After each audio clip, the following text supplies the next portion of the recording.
Puta naman, oh. Ano ba nangyari nito eh? Kabago-bago. Bakit ang kaganyan? Pinaka-depressed na section, sir.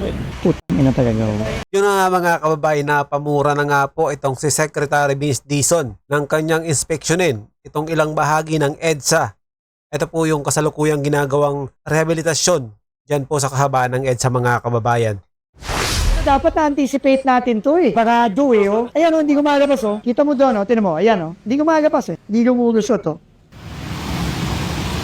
So, ang Kita nyo mga kababayan, kakagawa lang, oh. Dinaanan lang ng ulan, oh. Butas-butas na naman yung kalsada. nangyayari, since lowest point to ng phase 1, lahat ng tubig, kita mo naman, oh, ayun, oh, lahat ng tubig na bumababa dito, naiiwan. Wala kasi tayong drainage dito eh. Ideally sana, may drainage ka dito sa gitna para nagde-drain siya dito. Pero wala eh. Dahil sa mga barrier ng busway, hindi nakakalabas yung tubig. Nagalit na nga ako sa mga to eh. Bakit hindi naman ngang na-anticipate yun eh. Iniisip nila, magde-drain naman yung tubig dun sa mga butas na yan. Eh, hindi nangyari. Early this morning, maglalagay na ng gaps dyan para lumabas yung tubig. Tapos, pag inayos natin to, kailangan i-slope natin ng paganon. Pagka medyo gumanda na yung panahon, ayusin na to ng permanente. Fix it, no cost to government, the contractor has to fix that. And then we have to just make sure that the water does not stay. Matindi talaga mga kababayan, kakagawa-gawa lang yan, ayusin na naman. At ito, balikan po natin ang kanyang naging pahayag nung uumpisahan pa lang po ang proyektong yan mga kababayan. Pero bago yan, kung bago ka pa lang dito sa ating channel, ay mag-subscribe ka na at i-click mo na din ang notification bell para maging updated ka sa mga susunod pa nating video. How can you assure us that yung gagawin pong rehabilitation sa EDSA will last us a long time at hindi po after 1 year or 1.5 years ay butas-butas na naman Ganda ito? pong tanong yan. Unang-una, ang ginagamit nating asfalto ngayon at itong pagre-reblock natin, no, talagang piling-pili. Ibig sabihin, nung una kasi ang plano, Pinky, talagang babakbakin yung buong EDSA mula Rojas Boulevard hanggang... Piling-pili daw mga kababayan, pero pansinin nyo kung nadadaan ka dyan sa EDSA. At yung mga kagagawa lang na bahagi dyan, puro butas. Yung mga espaltong nilagay dyan, puro butas na naman. monumento. Yan tinanggihan ng Pangulo yan. Sabi niya, find the better way para hindi naman mahirapan ng mga kababayan natin and find better technologies that other countries are using already. So, yan ang pinigit natin gawin, no? Talagang yung mga engineers natin naganap ng bagong paraan at ito na yon, no? Yung bagong paraan, gumagamit tayo ng mas matibay na asfalto na ginagamit lang sa Pilipinas ngayon sa ating mga expressway, sa mga sa NLEX, SLEX, Skyway, SCTEX, etc. At sa mga runway, sa mga airport. First time natin ginamit itong asfaltong ito sa ating mga normal national road. I'm assuming it's more expensive than the It's a usual. little more expensive, pero dahil nga nagbaba din tayo ng presyo ng ibang mga materyales, actually, mas mababa. At nag-reduce tayo dramatically nung scope of work. Yung original na 17 billion na budget para dyan, tingin ko lampas 5 billion lang, o wala pang 6 billion ang gagastusin natin for the entire stretch of it. Northbound and southbound. Both. And Both. how long is that supposed to last? Ang sinasabi sa atin, minimum 5 years. Ano nangyari? Bakit ganun ang kalidad? Bakit puro butas na naman yan? At dumako naman tayo dito mga kababayan. Sa naging press conference nga po nitong si Yusek Claire Castro, kasama na nga po dyan ang mga sekretary ng iba't ibang ahensya ng pamahalaan para po ihatid sa atin ang kalagayan po ng nagdaang bagyo dito sa ating mga kababayan at ang mga binahang lugar. Dahil base po sa kanila, naging epektibo di umano ang kampanya ng administrasyon sa paglaban sa mga pagbaha sa bansa mga kababayan dahil mabilis na umanong humupa ang baha kumpara ng mga nakaraang panahon. Panoorin po natin ang kanilang mga naging pahayag dito mga kababayan. Magandang araw Malacanang Press Corps. Pangulong Ferdinand R. Marcos Jr. at ang buong puwersa ng pamahalaan patuloy na nakabantay sa sama ng panahon dulot ng pinagsamang habagat, Tropical Storm Luis at Bagyong Maymay. Kaninang umaga, pinangunahan ni Pangulong Marcos Jr. ang situation briefing kasama ang lahat ng ahensya na nakabantay sa kaligtasan ng taumbayan sa mga apektadong lugar. Ipinag-utos din ng Pangulo na agad na tiyaking naabot ang lahat ng mga apektadong residente lalong-lalo na sa malalayong lugar. Siniguro rin ng Pangulo na mabigyan ng tulong ang lahat ng mga apektado, kabilang na yung mga residenteng nakabalik sa kani-kanilang tahanan mula sa mga evacuation centers. Sa datos ng National Disaster Risk Reduction and Management Council o NDRRMC, umabot sa 39.37 million pesos ang kabuuang tulong na ibinigay ng Department of Social Welfare and Development sa pangunguna ni Secretary Rex Gatchalian, kasama ang iba't ibang lokal na pamahalaan sa mga apektadong lugar. Naipaabot ang tulong sa mga apektadong residente ng Metro Manila, Ilocos Region, Cagayan Valley, Central Luzon, Cordillera Administrative Region, Calabarzon, Mimaropa, Bicol Region, Western Visayas at Zamboanga Peninsula. Yeah. Aabot din sa 3,841 personnel ang dineploy para posibleng sa search and rescue operations habang nag-deploy ng 14 air assets ang isang kagamitan pandagat mula sa Armed Forces of the Philippines, Philippine National Police at ng Philippine Coast Guard. Mayroon ding naka-standby na 4,392 personnel at 943 na iba't ibang kagamitan para agarang deployment kung kinakailangan. Nakahanda na rin ang mga kagamitan ng Office of the Civil Defense, Armed Forces of the Philippines, Philippine Navy at Bureau of Fire Protection. Sa report ng DSWD, umabot sa 54,370 family food packs ang kanilang naipamahagi, kasama na ang 2,722 ready-to-eat food items, 23 na iba pang food items at ang 1,376 na non-food items.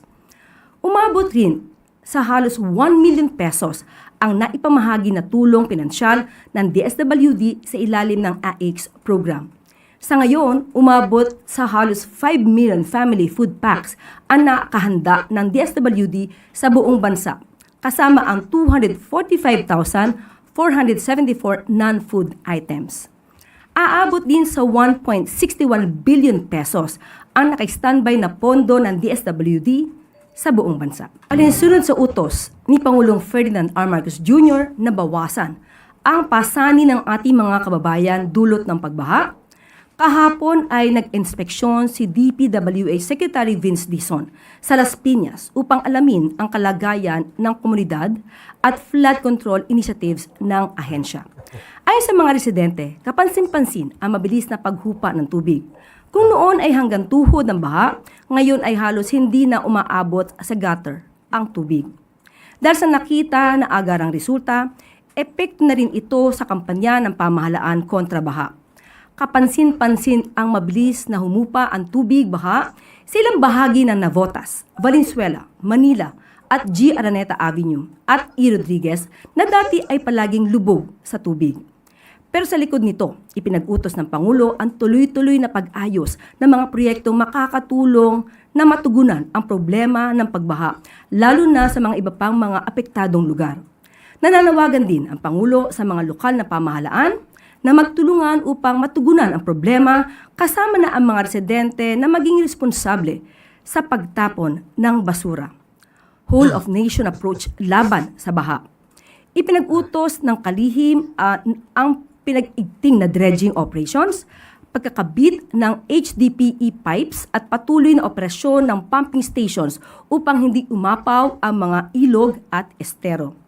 Ganitong sitwasyon din ang naiulat kamakailan sa kahabaan ng G. Araneta Avenue sa Quezon City matapos isagawa ang rehabilitation ng drainage system sa lugar. Kung noon ay madalas aabot dibdib ang taas ng tubig tuwing malakas ang ulan, ngayon ay hindi na ito naiipon dahil mabilis na umaagos ang tubig patungo sa drainage channels. Ngayong umaga ay makakasama natin sina DPWH Secretary Vince Dizon, DSWD Secretary Rex Gatchalian, MMDA Chairman Don Artes, Pag-asa Administrator Nathaniel Servando at OCD Assistant Secretary Lawrence Mina upang bigyan tayo ng pinakabagong ulat tungkol sa kalagayan ng ating mga kababayan at mga pangunahing kalsada sa kabila ng patuloy na pagbuhos ng ulan sa bansa. Good morning po. Okay, unahin na po natin si Secretary Vince Dizon. Magandang umaga po. Mabilis lang po ito. No?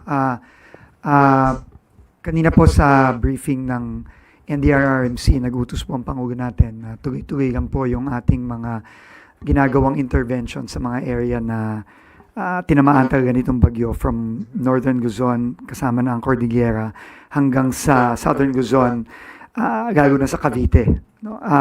So tuloy-tuloy po tayo, yung mga tao natin on the ground, tuloy-tuloy sa ginagawa nating declogging ng mga waterways, pati na rin yung mga drainages natin. At the same time, sinisigurado lang natin na yung mga pumping stations natin, lalo na sa Metro Manila, umaandar.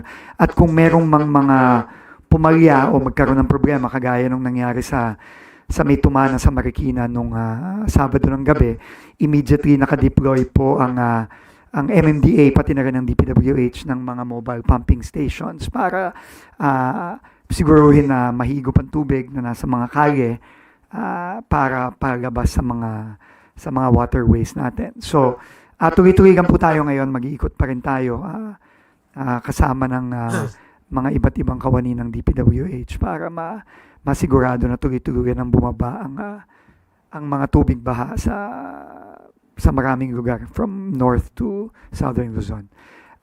Siguro mag-report lang ng konti on the Ay, wala na to, no? Sorry, pasensya na po. May presentation Okay, yata okay. si... No, very quick lang. So, nasabi nga, na-report kanina, alam nyo naman, simula nitong late last year hanggang ngayon, marami tayong mga sinimulan na mga intervention sa iba't ibang areas sa Metro Manila at sa iba pang mga lugar, kasama na yung Oplan Kontrabaha na ginaunch ng ating Pangulo. And dahan-dahan nakikita natin yung mga magagandang resulta nito. No? Pero sabi nga ng Pangulo kanina, hindi nagtatapos dito to. No? Tuloy-tuloy yung interventions natin at kailangan talaga maisaayos na yung taon at dekadang ng mga hindi maayos na pagsasagawa ng mga flood mitigation interventions. No? So, 5 bagay lang ang paulit-ulit natin ginagawa sa lahat ng lugar. Number 1, yung dredging natin at cleaning ng waterways.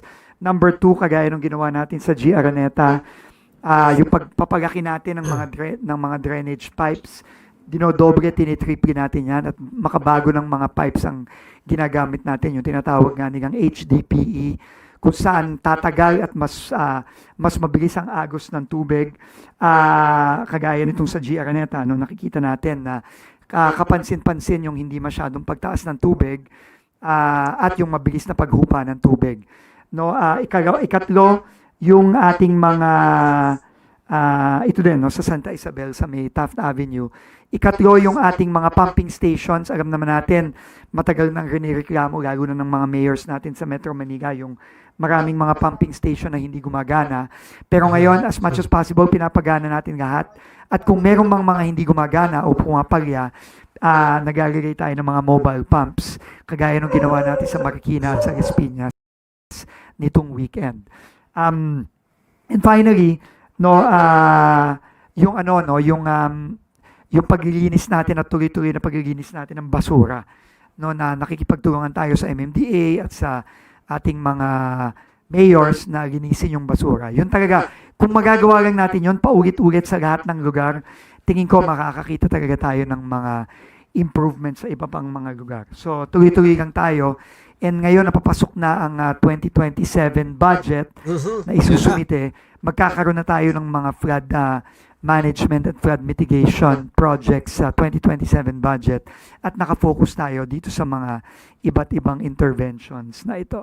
So, yun lang muna and magbibigyan na kami ng mga reports pa in the coming days. Thank you. May pondo na naman. Next presentation, Secretary Rex Gatchalian. Yeah, mabilis lang, nabasadahan na rin to. Can we move on to the first slide?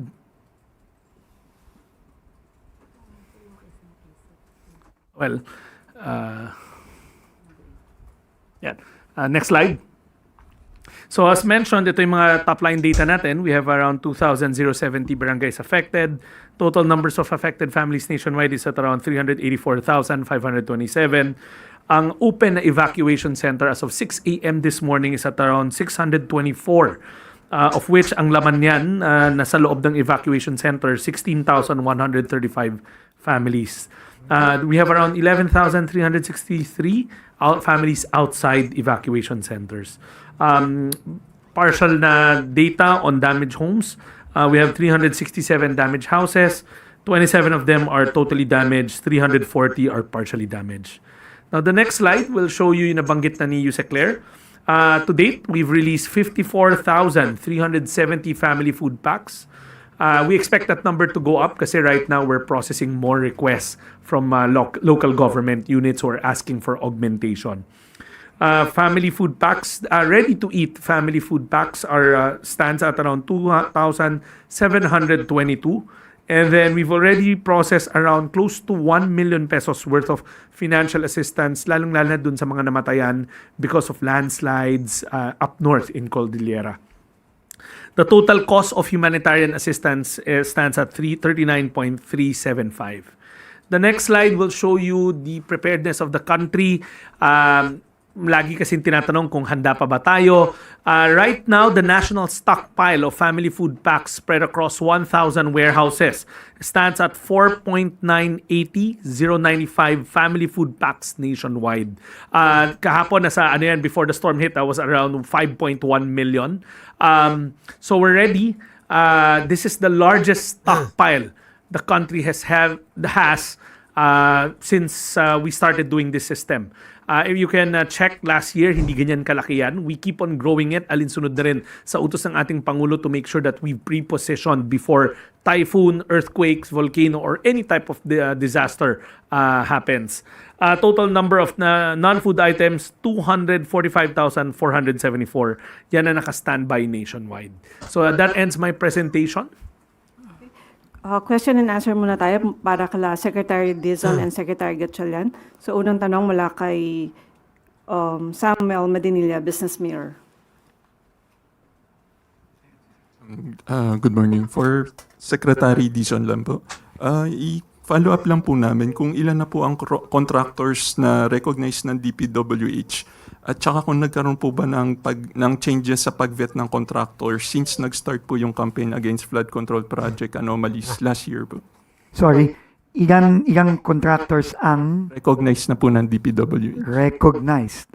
Hindi ko naintindihan yung tanong. But anyway, Ilang contractor ang nakulong? Dapat yun ang tanong. bottom line is, if you are a contractor na may kaso, like the SunWest, etc., the Diskaya Group, o wala kang lisensya, blacklisted ka na. Hindi ka na makakapag-participate. For all other contractors, as long as legitimate ka, kumpleto ka ng papeles, pwede ka mag-participate. So let's just be clear about that. Now, for the contractors that are currently being investigated, lahat po yan ay nasa Office of the Ombudsman na sinabmit na yan ng both ng DPWH at dati ng ICI, and hintayin natin yung magiging aksyon ng Ombudsman on future cases that will be ultimately filed in court. So yun, no? So yun ang sitwasyon natin ngayon. As far as vetting, sinisigurado natin that yung ating mga procurement processes are totally transparent. Lalo na ngayon na open na yan sa transparency portal ng DPWH for everyone, to including the media, to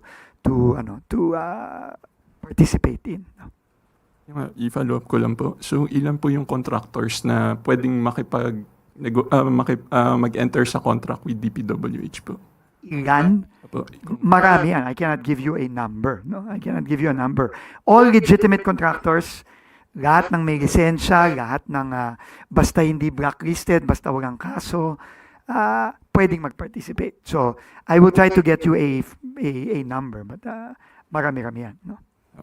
Follow up na lang po. Kahapon po nag-issue ng statement si Sec Salceda. Na-mention po niya na nagkaroon ng tightening ng bank credit for legitimate contractors. Ano po kaya yung naging cause kung bakit nagkaroon ng tightening ng bank credit sa mga legitimate contractors po?